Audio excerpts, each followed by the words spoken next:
Episode की शुरुआत में हमें दिखाया जाता है कि अब सूरज उग चुका रहता है और काफी अच्छा मौसम आ गया था। तब लूचियन अपने साथियों से कह रहा होता है कि चलो अब चलने का वक्त आ चुका है। वो लोग रास्ते में होते हैं तो वो जो सर्वेंट्स रहते हैं अपने मास्टर को कह रहे होते हैं कि यहाँ तो बहुत ही ज्यादा दलदल वाला इलाका हो चुका है।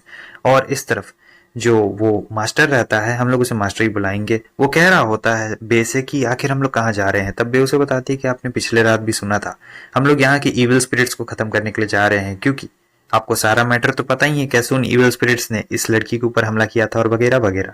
ये कह रहा होता है क्या उनकी इतनी ज्यादा हिम्मत, यहाँ पर जो रहते हैं वो अपने आप को इविल स्पिरिट्स कहते हैं, ठीक है, अगर एक बार मुझे उनका एम्पेयर मिल जाए तब देखना, मैं उनकी खटिया खड़ी कर डालूंगा, कोई भी उनमें से नहीं बच सकता है। लेकिन यहाँ पर ये जो लड़की होती है बहुत ही ज्यादा थक चुकी रहती है और थकावट के कारण ये ठीक से चल नहीं पाती है, फिर इसका पैर फंस जाता है और वहीं पे धड़ाम से जाकर गिर चुकी रहती है। लूचियन कह रहा होता है कि ठीक है, ये आराम करने के लिए अच्छी जगह, यहीं पे आराम करेंगे। जो मास्टर रहता है वो उस लड़की को उठाने के लिए आता है, कह रहा होता है मिस आप ठीक तो है ना। इतना बड़ा आदमी उसे उठाने के लिए आ रहा था, मतलब प्रिंस था कहीं का। तो वो शर्मा जाती, कह रही होती आप भी ना। अब यहाँ पर लूचन मिस बे से कह रहा होता है कि जाओ खाना पानी चाय जो भी है जाओ सब बना के ले आओ। लेकिन तब तक वो बंदा को बहुत ज्यादा गुस्सा आता है, वो कह रहा होता है कि बस अब बहुत हो गया। वो लूचन से कहता है देखो अगर फ्यूचर में कभी भी तुम्हें किसी भी चीज की जरूरत हो तो तुम्हें मिस बे से कहने की कोई भी जरूरत नहीं है, तुम मेरे नौकरों से कह सकते हो, वो ये काम कर देंगे। लेकिन लूचन उसी से कह रहा होता है कि जाओ करके आओ। वो कहती है कि ठीक है, लेकिन तब तक वो बीच में आ जाता है और कह रहा होता है कि बस बहुत हो गया, मैंने तुमसे क्या कहा तुमने सुना नहीं क्या। लेकिन मिस बे कह रही होती है कि लूचन लूचन ने कहा है तो मुझे ये करना ही पड़ेगा, आप प्लीज हमारे रास्ते से साइड में हट जाइए। वो कहता है अच्छा तो तुम्हारा नाम लूचन है, मैंने तुम्हारे बारे में सुना है कि तुम इसके बेनिफैक्टर हो, लेकिन मुझे नहीं लगता कि तुम्हारा कल्टीवेशन लेवल ज्यादा डीप है या फिर तुम किसी बड़ी फैमिली से बिलोंग करते हो। अगर ऐसी बात है तो मैं तुम्हें 10,000 सोने के सिक्के देता हूँ और तुम अभी के अभी मिस बे को छोड़ दो। लूचन उससे कहता है कि ठीक है चलो मैं ही तुम्हें 10,000 सोने के सिक्के देता हूँ और तुम उसके बाद अपना मुंह बंद रखोगे, समझे, एक भी शब्द नहीं बोलने वाले हो। लेकिन यहाँ पर जो उसके सर्वेंट्स होते हैं हंसने लगते हैं, लूचन को कह रहे होते तुमने अपना वेशभूषा भी देखा है, तुम किस एंगल से अमीर लगते हो, तुम तो फकीर लगते हो। लेकिन लूचन मिस बे से कह रहा होता है कि चलो जल्दी करो उस प्लांट को बाहर निकालो। फिर वो अपने मैजिक का इस्तेमाल करके एक पर्पल स्पिरिचुअल प्लांट को बाहर निकालती है जो कि बहुत ही ज्यादा रेयर रहता है। और इस प्लांट को देखने के बाद वो भी हैरान रहता है, कह रहा होता है ये तो एक्सट्रीमली प्रीशियस है, यहाँ तक कि हमारे रीजन में भी ये प्लांट बहुत ही ज्यादा कम है और साल भर में एक बार आ जाए तब तो ये बहुत ही ज्यादा होता है।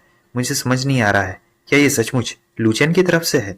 मिस बे कह रही होती है कि हाँ ये लूचन की तरफ से है और वैसे ये स्पिरिचुअल प्लांट इसके लिए कोई बड़ी बात नहीं है, क्योंकि ये तो अभी आपको एक दे रहा है लेकिन इसके पास 100 से भी ज्यादा है।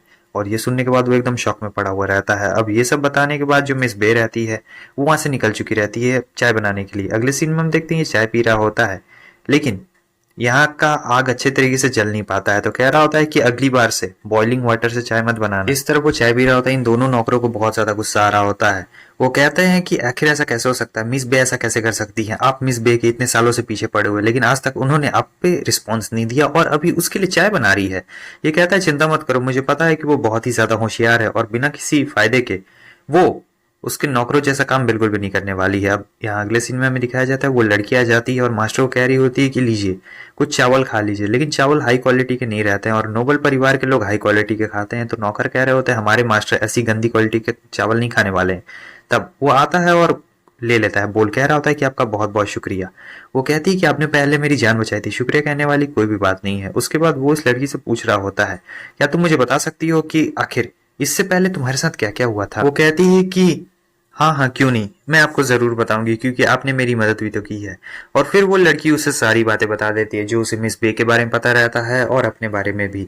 अब यहाँ पर जो उसके नौकर रहते हैं उन्हें बहुत ज्यादा गुस्सा आ रहा होता है इन सारी बातों को सुनकर, कह रहे होते हैं कि ये लूचन इन दोनों का बस फायदा उठा रहा है, वो कुछ भी नहीं बस एक ठगी है। और दूसरे वाले को भी बहुत गुस्सा आ रहा होता है, लेकिन यहाँ पर जो उनका मास्टर रहता है उसे उतना गुस्सा नहीं आ रहा होता है। वो उस लड़की से पूछता है तो बताइए कि आप फ्यूचर में क्या करने वाली हैं।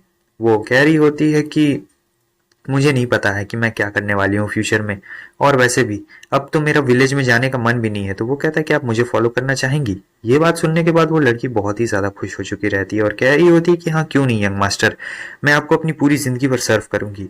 इधर दूसरी तरफ हमें मिस बे को दिखाया जाता है जो खाना बना रही होती है और धुएं से उन्हें खांसी भी आ रही थी क्योंकि पहली बार था।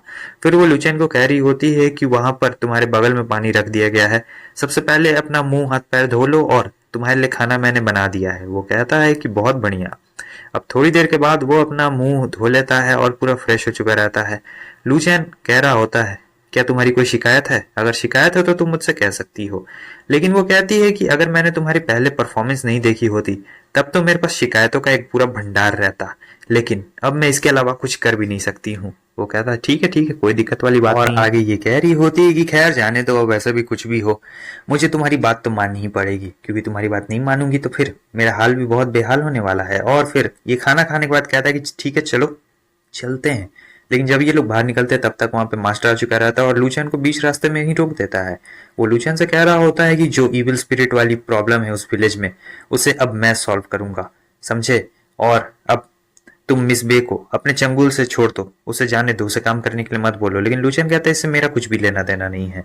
वो कहता है कि अच्छा, इससे तुम्हारा कुछ भी लेना देना नहीं है, देखो अब ये लड़की मुझे फॉलो करेगी और मुझे फॉलो करेगी, इसका मतलब इसके जो भी प्रॉब्लम्स रहेंगे, जो भी अफेयर्स रहेंगे, उसे मैं संभालूंगा, ना कि तुम। और वैसे भी तुम तो एक आउटसाइडर हो, तो तुम्हारा इन सभी चीजों से कुछ भी लेना देना नहीं है। वो विलेज मेरे अंडर में आता है और अगर एक बार ये काम पूरा हो जाए तब देखना, और फिर तुम इस सिस्टर को परेशान नहीं कर सकते हो, ब्लैकमेल करने की कोशिश तो मत करना।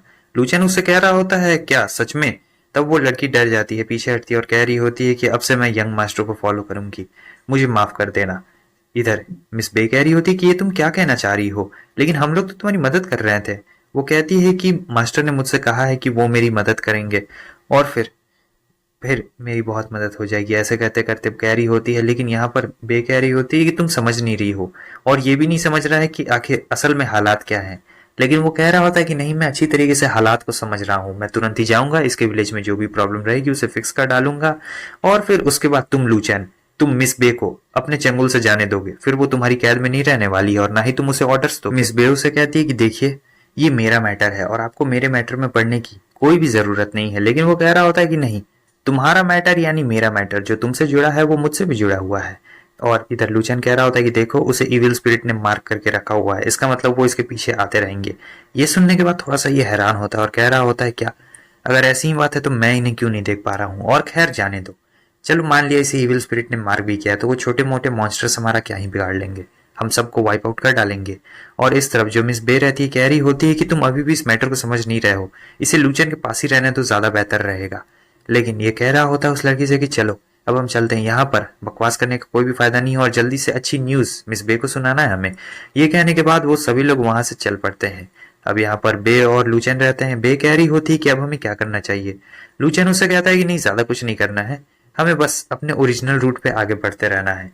तो देखो मैंने एनिमे के लिए एक अलग चैनल बना दिया है, कम्युनिटी पोस्ट में मैंने डाल भी दिया है, हो सके तो इस वीडियो कि कमेंट सेक्शन में भी मैं लिंक डाल दूंगा चैनल का, तुम लोग जाना चैनल को सब्सक्राइब कर लेना जिसे जिसे एनिमे देखना पसंद है। ठीक है, फिर मिलते हैं नेक्स्ट एपिसोड में, बाय बाय।